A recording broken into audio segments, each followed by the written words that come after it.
People, hope you are doing well. आज हम लोग बात करेंगे common intention and common object के डिफरेंसेस के बारे में।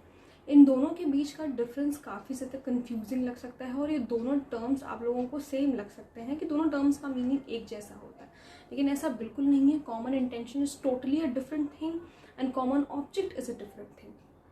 क्या डिफरेंसेस हैं इनमें? तो सबसे पहला जो बेसिक डिफरेंस है वो है सेक्शंस का। कॉमन इंटेंशन हमें देखने को मिलेगा सेक्शन 34 आईपीसी में, और कॉमन ऑब्जेक्ट ऐसे कोई डेफिनेशन नहीं दी गई है वहाँ पर, लेकिन केसेस के थ्रू ये कोर्ट के द्वारा इंटरप्रेट किया गया है कि कॉमन इंटेंशन और कॉमन ऑब्जेक्ट क्या होता है। Common object section 141 to be read with section 149। 141 unlawful assembly, वहीं पर कॉमन ऑब्जेक्ट का जिक्र किया गया है। सेक्शन 34 क्या कहता है? Act done in furtherance of common intention. Common intention, अब ये इंटेंशन का क्या मतलब होता है? इंटेंशन का मतलब होता है किसी भी व्यक्ति का डिजायर कि वो ये चीज करना चाहता है। डिजायर ऑफ द माइंड कि आपकी इंटेंशन है कोई काम करने की, आपकी इंटेंशन है किसी का मर्डर कमिट करने की, ये इंटेंशन हो गया। ऑब्जेक्ट क्या हो गया कि उस एक ये कोई गोल है, एक ये गोल आपने सेट किया है, आपको इसको अचीव करना है, ये ऑब्जेक्ट है। तो इंटेंशन और ऑब्जेक्ट के बीच का डिफरेंस आई होप क्लियर हुआ होगा। अब देखते हैं कि कॉमन इंटेंशन का पॉइंट क्या है। A pre existing agreement between two or more individuals to commit a crime. क्या बताया? दो या दो से ज्यादा लोगों के ऊपर, दो या दो से ज्यादा लोग अगर कोई एक एग्रीमेंट करते हैं। प्री एग्जिस्टिंग एग्रीमेंट का क्या मतलब है? प्री एग्जिस्टिंग एग्रीमेंट का मतलब है कि पहले से उन्होंने एक बना लिया, अपने माइंड में एक इंटेंशन बना लिया कि हमें इस इंसान का मर्डर करना है। मान लो कि ए और बी ने अपना कॉमन इंटेंशन रखा कि हमें सी का मर्डर करना है, तो ये एक प्री एग्जिस्टिंग प्लान हो गया। तो कॉमन इंटेंशन में इस प्री एग्जिस्टिंग प्लान का बहुत महत्व होता है और ये एक एसेंशियल एलिमेंट है कि प्री एग्जिस्टिंग प्लान होना चाहिए किसी को भी कॉमन इंटेंशन के अंडर कन्वर्ट करने के लिए। Now the objective or goal of crime that the individuals have agreed to commit। जैसा कि मैंने आप लोगों को बताया, ऑब्जेक्ट का क्या मतलब है? कोई भी ऑब्जेक्टिव किसी गोल की तरफ अगर आप काम कर रहे हैं तो वो एक कॉमन ऑब्जेक्ट हो गया। क्या है? कोई भी ऑब्जेक्टिव है या गोल है क्राइम का, जिसमें जो इंडिविजुअल्स हैं, जो आपस में लोग हैं, वो उस ऑब्जेक्ट को अचीव करना चाहते हैं। This refers to the end result or the main purpose of committing the crime. Common object क्या रेफर करता है कि इसका एंड रिजल्ट क्या है, इसका एंड रिजल्ट क्या है या मेन पर्पस क्या है क्राइम को कमिट करने का, वो हमें कॉमन ऑब्जेक्ट बताता है। मीनिंग समझ में आई दोनों की? क्या है हमने पहले देखा। कॉमन इंटेंशन कहता है कि एक प्री एग्जिस्टिंग एग्रीमेंट होना चाहिए दो लोगों के बीच में, दो या सेवरल पर्सन्स या दो लोग के बीच, दो से ज्यादा लोगों पर होंगे तो ठीक है। अभी क्या है कि प्री एग्जिस्टिंग एग्रीमेंट इनके बीच में होना चाहिए, कॉमन इंटेंशन कहलाता है। कॉमन ऑब्जेक्ट ये कहलाता है कि एक ऑब्जेक्टिव है, गोल है, जिसको हमें अचीव करना है, उस एंड रिजल्ट को हमें अचीव करना है।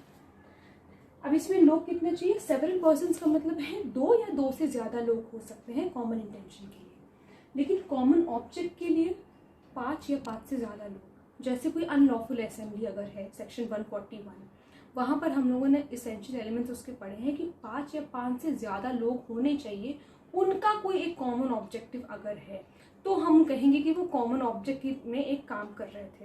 लेकिन वहाँ पर 5 या 5 से ज़्यादा लोग हैं, अगर 2 लोग इकट्ठा हैं तो हम उसे अनलॉफुल असेंबली नहीं कह सकते। सबसे पहला मेन काम यही है कि 5 लोग होने चाहिए या उससे ज़्यादा होने चाहिए। All members of the group can be held liable for the criminal act. सारे मेंबर्स जो हैं ग्रुप के वो उस क्रिमिनल एक्ट के लिए लाइबल होंगे। जैसे फॉर एग्जाम्पल, एक एग्जाम्पल समझते हैं, ठीक है। 3 लोग हैं, ए, बी और सी। इन तीनों के बीच का एक कॉमन इंटेंशन था कि इनको किसी पर्सन डी का मर्डर करना है, ठीक है। ए और बी ने सी से कहा कि भाई हम दोनों मर्डर करेंगे उसका, किसी भी चीज़ से मारेंगे उसको, और तुम जो है बाहर खड़े रहना और निगरानी करना कि कोई अंदर ना आ जाए, ठीक है। तो अब यहाँ पर बात क्वेश्चन है मर्डर के लिए, क्योंकि मर्डर तो ए और बी ने किया डी का, क्या सी भी लाइबल है?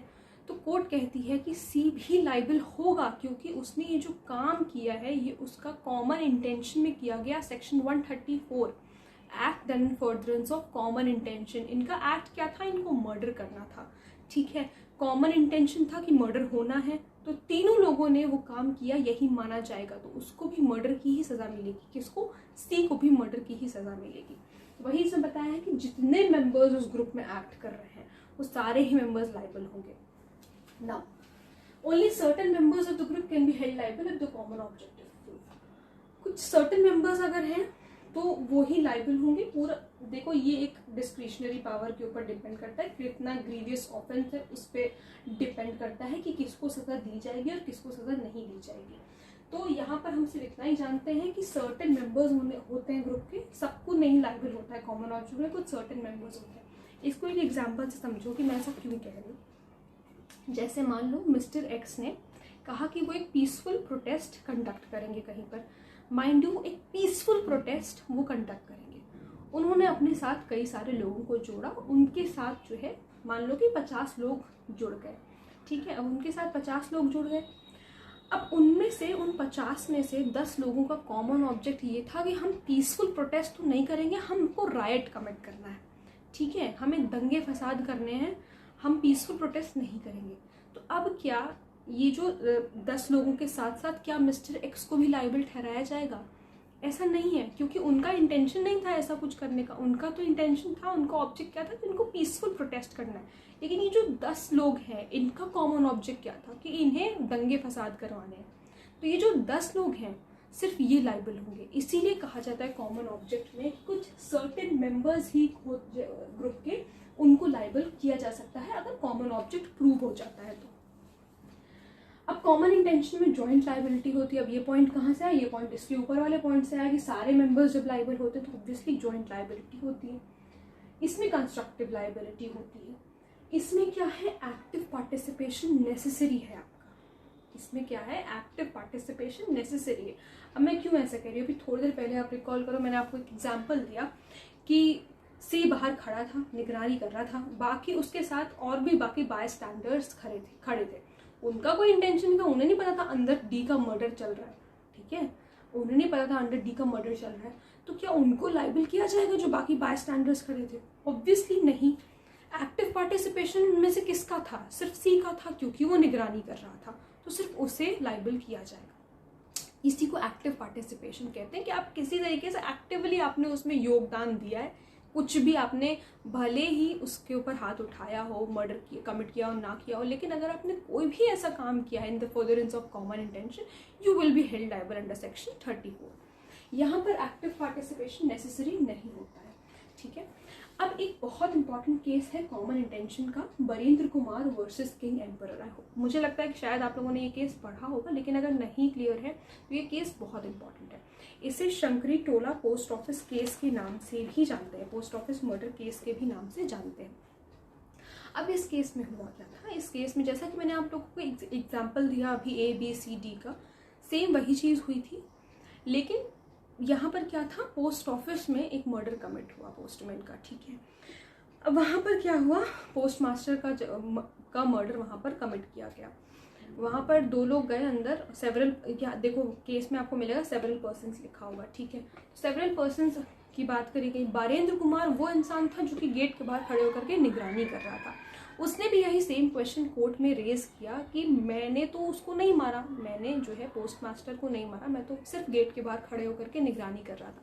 तो यहाँ पर कोर्ट ने ये इंटरप्रेट किया कि आपने भले ही उसको मारा और ना मारा, लेकिन जो आपका एक्ट था ये आपका in the furtherance of common intention था, आपका कॉमन इंटेंशन था उसको मारने का, ठीक है। अगर शायद आप मदद ना करते, ना देखते बाहर कोई खड़ा है या नहीं खड़ा है, बाहर से कोई अंदर तो नहीं आ रहा है, तो शायद वो पोस्ट मास्टर बच जाता। तो यहाँ पर एक बहुत इंपॉर्टेंट है, active participation does not necessarily imply that all must to do the criminal act at the exact spot of crime. ज़रूरी एक्टिव पार्टिसिपेशन का मतलब ये नहीं है कि जहाँ पर जिस पॉइंट पर ऑफेंस कमिट हो रहा है, यानी कि ए और बी अगर अंदर उस पोस्ट मास्टर को मार रहे थे तो ज़रूरी नहीं था कि सी भी वहाँ पे जाकर के खड़े हो जाता, तभी हम मानते कि वो उसके ऊपर कोई क्रिमिनल लाइबिलिटी बनती है। ऐसा नहीं होता। एक्टिव पार्टिसिपेशन का मतलब ये नहीं है कि आप एग्जैक्ट स्पॉट पे खड़े मिलो या एग्जैक्ट स्पॉट पे आपको पाया जाए। इस तरीके से आपको ऐसे कन्विक्ट नहीं किया जाएगा। एक्टिव पार्टिसिपेशन का मतलब आप कुछ भी काम कर रहे हो, किसी भी तरीके से असिस्ट कर रहे हो, कुछ भी कर रहे हो और आपका कॉमन इंटेंशन है, आपको पता है, आपको नॉलेज है इस बात की कि सामने वाला का मर्डर होने वाला है, कुछ भी अनलॉफुल एक्ट कमिट होने वाला है, उसके बाद भी अगर आप कर रहे हो कॉमन इंटेंशन में, तो you will be held liable. ठीक है, अब इसमें एक केस है state of Maharashtra versus Kashi Rao का। इसमें जो है आपको डेफिनेशन बताई गई थी कॉमन ऑब्जेक्ट की। ठीक है, मीनिंग बताया गया तो कॉमन ऑब्जेक्ट का, यही जो मैंने अभी आपको बताया यही। एक और केस है Rohtas versus state of Haryana. इसमें डिफरेंस बताया गया था कॉमन इंटेंशन के बीच में और कॉमन ऑब्जेक्ट के बीच में। तो ये तीनों ही केस बहुत इंपॉर्टेंट है। इसको आप लोग शंकरी टोला पोस्ट ऑफिस मर्डर केस से भी याद रख सकते हैं, बिकॉज ये इस नाम से भी जाना जाता है। बाकी ये दोनों केसेस भी बहुत ज़्यादा इंपॉर्टेंट है, ये तो डेफिनेटली इंपॉर्टेंट है, कई बार आपके प्री में पूछा गया है। ठीक है, आई होप आप लोग को समझ में आया होगा डिफरेंस इन दोनों के बीच में। अगर कोई प्रॉब्लम है तो please let me know in the comment section, और अगर आप लोग इस टॉपिक पे वीडियो देखना चाहते हैं तो वो भी प्लीज़ मुझे ज़रूर बताइएगा। Thank you so much.